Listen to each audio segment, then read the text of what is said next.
Calaroga Shark Media. Have you tried sleeping? Hi, I'm Johnny Mac with your daily comedy news. Boy, I had nothing yesterday. Today I could tell I have my fastball because I actually slept. Let's see. The unionized writers at Sesame Workshop are going on strike. I asked the LateBot to write some jokes. LateBot did a good job. Cookie Monster's strike demands are pretty simple. He just wants to change the lyrics to C is for contract. That's good enough for me. Oscar the Grouch loves the strike. He's like, more trash talking and refusing to work. This is the happiest day of my life. That's a good joke. That's like quality late night. I could see Kimmel or Fallon doing that exact joke. Ernie's bath time has gotten pretty awkward. He keeps inviting his rubber ducky to join the union and sing bath time is the right time to collectively bargain. That one feels a little Colbert to me. The Count could not be reached for comment about the strike. He was too busy counting all the reasons management's offer was unacceptable. 1 grievance, 2 grievance, 3 grievances. I don't do a good count. Actual late night, Jimmy Kimmel. The Trump campaign pushed back on reports that Trump fell asleep in court. He said that was fake snooze. That's terrible, but good. Rob Schneider is calling BS on the notion that he bombed in front of the Republicans. This from TMZ. Schneider called the report a hit piece and even labeled it as woke propaganda. In case you missed it, the report said Schneider was supposed to do a 30-minute show for some Republicans, but organizers cut him off 10 minutes into the show because his jokes were too raunchy and off color. Rob tells TMZ that he did 50 full minutes and that event honchos knew exactly what they were getting into with him. Rob said, I'm not changing my material or apologizing for my jokes to anybody. Enough with the woke BS. America's sick of it.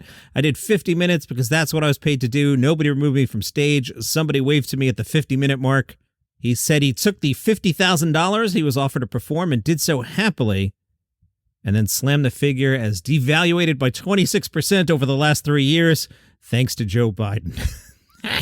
Jerrod Carmichael told The Breakfast Club, I deeply regret saying anything about Dave Chappelle to the press. I want to say I'm sorry for that. A non-apology. So he doesn't regret saying anything about Chappelle. He just regrets saying it to the press. Now, back in 2022, Carmichael told GQ, and I agree with this, and Dave Chappelle, I hope you're paying attention. Dave, do you know what comes up when you Google your name, bro? Your legacy is a bunch of opinions on trans stuff. It's an odd hill to die on. I agree with Jerrod there. Despite all my coast-to-coast flying, I have not yet caught up with Joe Rogan's interview with Neil Brennan, but they were discussing SNL. Rogan told Neil Brennan, SNL seems like they handicap themselves, like they're handicapping themselves less back then, but now for sure. If you're on network television, you're dealing with so many executives. They're all terrified, and everyone's scared, and everyone's ideologically captured. There's certain things you can't joke around about. It's like, God, there's so much ground you can't cover, and it's just you handicap yourself. You just handicap yourself. The real problem is the format is so restrictive. The fact that you have to break for commercials, the fact that you have a specific amount of time, all that, you just can't compete with the internet because of that. You just can't. I don't think SNL's problem is the commercials because you can move those around a little bit, and 90 minutes is plenty of time and you can cut sketches. It's the network TV part. You can't curse. You can't be out there. That's the big issue. That said, we're clean. Jerry Seinfeld, Jim Gaffigan, Mike Birbiglia, for the most part, Brian Regan, me. That's right. I'm in the same class as Jeff Foxworthy, Jerry Seinfeld, Jim Gaffigan. My bourbon-related humor is actually better than Jim Gaffigan's, so we'll get to that in a bit. Conan O'Brien Must Go is finally premiering today on HBO Max HBO. Yes, this is not the long-awaited variety show that was a rumor, but finally Conan has made something for HBO.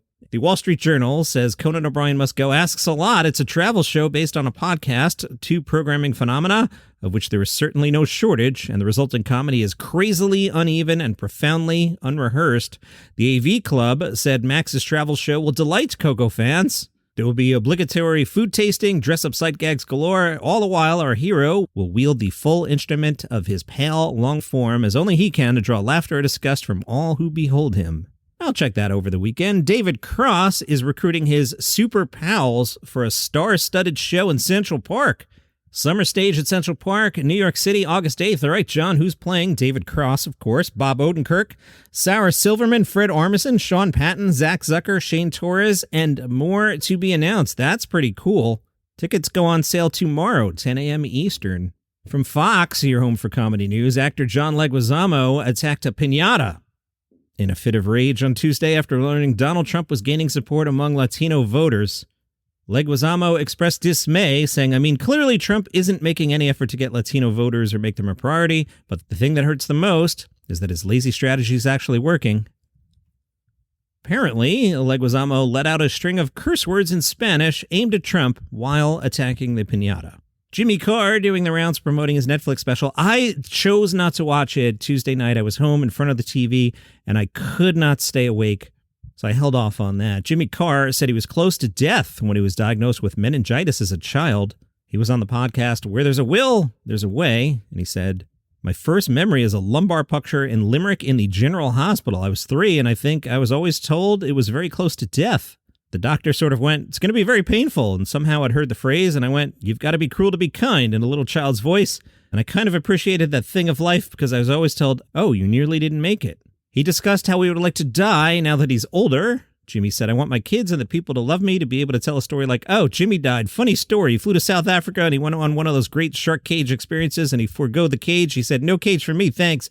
I'll just jump in there with a fish and I was ravaged by sharks. That would be a way to go. That was a setup for a shark story, he said recently. I was swimming with a friend in Key West, and there were sharks in the water, and one sort of flipped around, would be swimming with these small sharks all day, and we slightly misjudged the size of this thing. It was enormous, and it flipped around and came at us, and I remember just thinking of the old joke, I don't have to outrun the bear, I just have to outrun you. Just swim faster than my mate Henry. Then we got back on the boat, and the guys went, these are just reef sharks. And I went, yeah, with the black tip on the fin, and they went, oh, whoa. Jimmy said, but I think being torn apart by sharks, that's a great story for everyone. Yesterday, we did an intervention for Jim Gaffigan. Ricky Gervais is out hawking his vodka. And Jim, pay attention to Ricky. This is how you do it. Hi, I'm Ricky Gervais. And I'm an actor, so I really care about stuff. And I want you to care about stuff, too. This is Dutch Barn vodka. It's made from British apples, it tastes great, and the bottle is 100% recyclable, so it helps the environment, which, as an actor, I really care about. And it's the only vodka I drink on the private jet, so Dutch Barn. That's it, Jim. Just do that. Don't try too hard. Ricky knows we're in on the joke. Jim, you're trying too hard with that. Chris Rock is the voice of a new campaign by the National Basketball Association. You may know them as the NBA. The article I'm cribbing from describes the National Basketball Association as a global sports and media organization. Thanks. The campaign is for playoff mode. This gets old pretty fast. I'll play some of it so you can get a taste of Chris Rock here. Is playoff Jason a thing? Nah, playoff Jason is not a thing. Okay, Tatum, we all know it's a thing. Look at the evidence. Just ask playoff Spider. It's not a thing.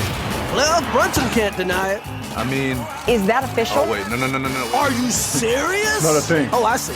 You got the whole league in on this. You get the idea. Mike Epps talked about his friendship with Shaquille O'Neal. This was on Jimmy Kimmel Live. Epps told Jimmy Kimmel, Shaq's my man, suggesting that Shaq is the kind of guy who'd gift a Lamborghini to anyone. And Epps said, I ain't giving up on that. I'm keeping that for myself. Earlier in the year, Shaq named his favorite comedians. They included Eddie Murphy, Richard Pryor, Mike Epps, Kate Williams, says the article. I don't think Kate Williams is correct. I'm going to guess Katt Williams. Is there a comedian Kate Williams? Let's check. Who knows? Maybe she's hilarious. Comedian Kate Williams. Enter. Well, Google said including results for comedian Katt Williams, but they've offered me the opportunity to search only for comedian Kate Williams. Let's do that. Kate Williams, stand-up comedian. I'm on justthetonic.com. This is a fun lark. Kate Williams is fresh on the UK circuit, and she's coming in hot. Starting out as a flyer with delusions of grandeur, Kate now tells jokes to whoever will listen, and also to the ones who won't. Now, I'm not finding any comedy by Kate Williams, and when I search for Kate Williams, a lot of stuff comes up from some comedian named Katt Williams, who seems to have done some sort of noisy interview a few months ago. Anyway, Shaquille O'Neal's favorite comedians are Eddie Murphy, Richard Pryor, Mike Epps, Corey Holcomb, and Kate Williams. Little housekeeping. I do see on people.com, there's a big article about Olivia Munn discussing her battles with cancer. Mulaney is tangentially mentioned, but it just doesn't seem like the kind of thing that we do here on this podcast while Googling Kate Williams for laughs. But if you want to read up on Olivia Munn, you can do that on People. Laura Murley will record her first comedy special. She specializes in setup punchline jokes and one-liners rather than storytelling. She admires and is influenced by Mitch Hedberg and Maria Bamford. You can catch her at the Flophouse Comedy Club in Brooklyn tonight. Donald Glover is working on some sort of anime. Not much is known about it. And let's see what's happening at the festivals. John, did you preload Melbourne? Nope. As we're getting a little long here, I'll just tell you some shows. I won't pull clips today. Tomorrow I'll pull a bunch of clips. How about that? Blake Pavey. That's the guy I told you about at the end of yesterday's show. He's the one that got into it with the old man. All right. Blake Pavey is playing. The Age says Pavey's stand-up delicately weaves elements of darkness and light, moving the audience to the brink of tears before landing a hefty punchline that leaves them in stitches. No clip, but Blake's show is called Still Kickin'. Maybe go there and heckle him so you can make the news. Maddie Weeks' show is called Never Gonna Die. This at Storytime Melbourne. There's a picture of Maddie with a skeleton puppet. Almost looks Jeff Dunham-esque. This show will cure everything that's wrong with you with one simple payment of 15 to 25 Australian dollars. You can become immortal and never experience a bad emotion ever again. Wow, that sounds pretty cool. Beat Magazine calls the show a force to be reckoned with in the comedy scene. Well, I guess they call Maddie a force to be reckoned with. The Plus Ones says entirely captivating. Squirrel Comedy calls Maddie Weeks a charming and funny young comedian, a great person to spend an hour with. Shane Daniel Burns' show is called But He's Gay. That's a funny title. Award-winning Shane Daniel Byrne is Irish comedy's new wonderkind in his mid-30s. Once considered an exciting talent of contemporary performance art in Dublin, he messed that up and is now a comedian selling out shows around the UK. David O'Doherty calls him my favorite new Irish comedian for many years. Meanwhile, in Dubai, did you see they had so much rain? Now, I did Google Dubai Comedy Festival rain to see if anything was canceled. Nothing came up, but I do see that the Metro is having issues from all the rain. So if you're on your way to Zarna Garg's show or Desi Laughs or Stand Up Bell Macery, those are the three shows today, you might want to check on the Metro service or to make sure that the show's actually happening. Stand Up Bell Macery, Egypt's first comedy factory, is back with Bell Macery Volume 2, a showcase of an all-star lineup of the finest Egyptian comedians. Bel Masri, which translates to in Egyptian, will feature some of Egypt's funniest men and women as they strut their stuff, etc. That's at the Coca-Cola Arena, so must be a pretty big show. And we'll finish up with Moon Tower, because that's going to be pretty robust today. Oh yeah, pull up a chair. This is going to take me a minute. All right, 6 o'clock, Ian Carmel and Friends.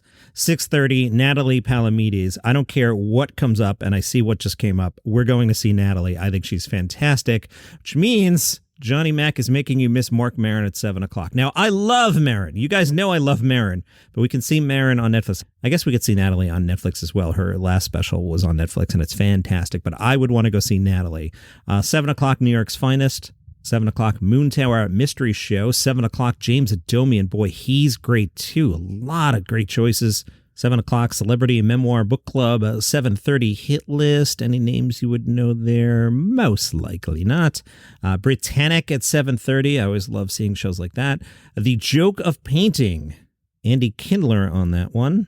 There's a logo that makes you think of Bob Ross, but is clearly legally distinct. Let's see what this show is. Imagine if art icon Bob Ross taught one of those wine-fueled ladies' night painting classes. Now imagine we've replaced Bob Ross with a few comedians. Okay, that sounds like a good time, but we're at Natalie Palamides' show. 8 o'clock. Oh, this is so good, too. Tag It at the Creek in the Cave. Sklar Brothers, Todd Barry, Rosebud Baker, Jeremiah Watkins, Chloe Trost, Lisa Traeger.